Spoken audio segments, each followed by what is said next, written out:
అందరికీ నమస్కారం. నా పేరు శ్రీనివాస్. మీరు చూస్తున్నారు శ్రీను సోషల్‌గా నా యూట్యూబ్ ఛానల్. ఫ్రెండ్స్, ఒక మంచి టాపిక్‌తో ముందుకు అయితే వచ్చా. లైక్ చేసి సపోర్ట్ అయితే చేయండి. చాలా మంది వీడియోస్ అయితే చూస్తున్నారు, కానీ లైక్ చేయట్లేదు. దయచేసి లైక్ చేసి సపోర్ట్ అయితే చేయండి. ఇంకా మంచి మంచి క్రికెట్ అప్డేట్స్‌తో మీ ముందుకైతే వస్తాయి. లైక్ చేయకుండా టాపిక్‌లోకి అయితే వెళ్ళిపోదాం. ఈ 2 రోజుల నుంచి వీడియో చేయడానికి కుదరట్లేదు బ్రో. ఈ మానిటైజేషన్‌కి అయితే నా ఛానల్ అయితే ఎలిజిబుల్ అయితే అయ్యింది, కానీ పెద్ద తలకాయ నొప్పి అయితే స్టార్ట్ అయితే అయింది. అందుకే ఆ తలనొప్పి నుంచి వీడియో చేయడానికి కుదరలేదు. I'm very sorry. ఇక లేట్ చేయకుండా టాపిక్లోకి అయితే వెళ్ళిపోదాం.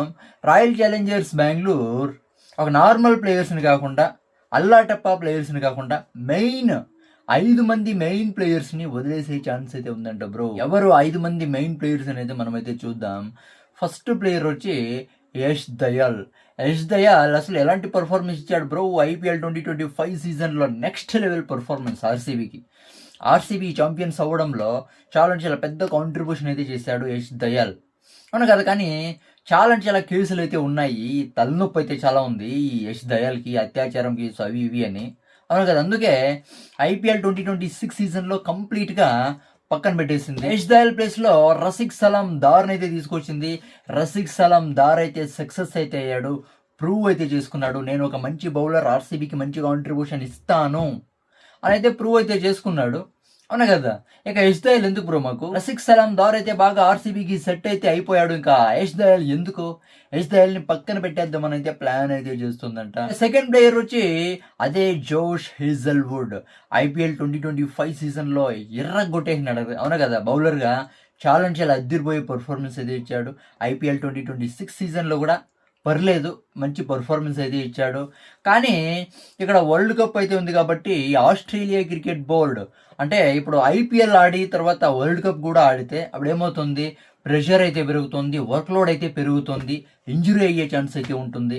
ఒకవేళ ఏమన్నా ఐపీఎల్లో ఇంజురీ ఏమన్నా అయితే వరల్డ్ కప్కి ఇంపార్టెంట్ బౌలరు ఈ జోస్ హేజల్వుడ్.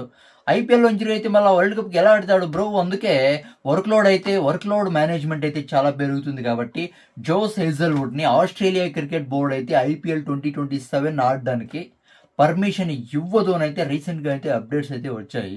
జోష్ హేజల్వుడ్ కూడా ఐపీఎల్ 2027 సీజన్లో ఆడే ఛాన్స్ అయితే లేదు కాబట్టి జోష్ హేజల్వుడ్ను కూడా వదిలేయాలని అయితే ప్లాన్ అయితే చేస్తుందంట. ఎందుకంటే ఇప్పుడు జోష్ హేజల్వుడ్ని తీసేసినా కూడా ఆర్సీబీలో జాకబ్ డఫీ పేసర్ అయితే ఉన్నాడు, భయపడాల్సిన అవసరం అయితే లేదు. థర్డ్ ప్లేయర్ ఎవరంటే అది మంగేష్ యాదవ్.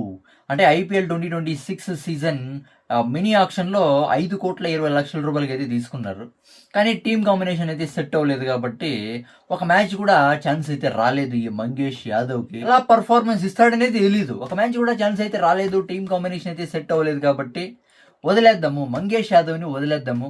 మంగేష్ యాదవ్ ప్లేస్లో ఇంకా ఒక అద్దరిపోయే ప్లేయర్ని అయితే తీసుకుందాము. లేకపోతే మంగేష్ యాదవ్ని ఇంకా తక్కువ ప్రైస్లో తీసుకుందామని అయితే ప్లాన్ అయితే చేస్తుందంట. మంగేష్ యాదవ్ని కూడా వదిలేసేకి ప్లాన్ అయితే చేస్తుందంట రాయల్ ఛాలెంజర్స్ బెంగళూరు. ఇక ఫోర్త్ ప్లేయర్ వచ్చి అదే Jordan Cox. England batter, right hand batter, 26 ఏళ్ళ ఇంగ్లాండ్ బ్యాటర్ని తీసుకునింది. అవును కదా, 75 లక్షల రూపాయలకి అయితే తీసుకుంది, కానీ ఎక్కడ కూడా టీమ్ కాంబినేషన్ అయితే సెట్ అయితే అవ్వలేదు. అందుకే ఇంకా ఒక మంచి ప్లేయర్ని అయితే తీసుకుందాము, జోర్దన్ కాక్స్ వద్దులేనైతే ప్లాన్ అయితే చేస్తుందంట. జోర్దన్ కాక్స్ని కూడా వదిలేసే ఛాన్స్ అయితే ఉందంట బ్రో. ఇక ఫిఫ్త్ ప్లేయర్ వచ్చి అదే మెయిన్ ఆల్రౌండర్ రొమారియో షెఫర్డ్ ఎలాంటి పర్ఫార్మెన్స్ ఇచ్చాడు ఐపీఎల్ 2025 సీజన్లో? అసలు ఐపీఎల్ 2025 సీజన్లో రాయల్ ఛాలెంజర్స్ బెంగళూరు ఛాంపియన్స్ అవ్వడానికి చాలా మంచి కాంట్రిబ్యూషన్ అయితే ఇచ్చాడు. అవును కదా రొమారియో షెఫర్డ్. కానీ ఐపీఎల్ 2026లో చాలా దారుణంగా అయితే ఫెయిల్ అయితే అయ్యాడు. 15 మ్యాచ్లు ఆడితే 7 వికెట్స్ మాత్రమే తీసాడు. అది కాకుండా 12 ఎకానమీ అంటే ఇది చాలా ఎక్కువ, విపరీతంగా రన్స్ అయితే ఇచ్చేసాడు. చాలా ఫెయిల్ అయితే అయ్యాడు బౌలర్గా. అది కాకుండా బ్యాటర్గా కూడా ఫెయిల్ అయితే అయ్యాడు, దారుణంగా ఫెయిల్ అయితే అయ్యాడు.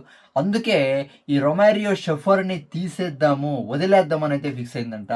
అంటే రీసెంట్గా అప్డేట్స్ వచ్చింది ఏమంటే ఒక మంచి ఆల్రౌండర్ శామ్ కరన్ని వేసుకోవాలని అయితే రాయల్ ఛాలెంజర్స్ బెంగళూరు అయితే ఆలోచిస్తుందంట బ్రో. రీసెంట్గా ఇండియా వర్సెస్ అవును కదా ఇంగ్లాండ్లో ఎలాంటి పర్ఫార్మెన్స్ ఇచ్చాడు అందరికీ తెలిసిందే. శామ్ కరన్కి ఛాన్స్ ఇవ్వాలని అయితే రాయల్ ఛాలెంజర్స్ బెంగళూరు అయితే చూస్తుందంట బ్రో. ఇక దీని గురించి మీరేమనుకుంటారు కామెంట్ అయితే చేయండి. నా ఎక్స్ప్లెనేషన్ ఇస్తే సబ్స్క్రైబ్ సపోర్ట్ చేయండి, లైక్ చేసి సపోర్ట్ చేయండి. బై.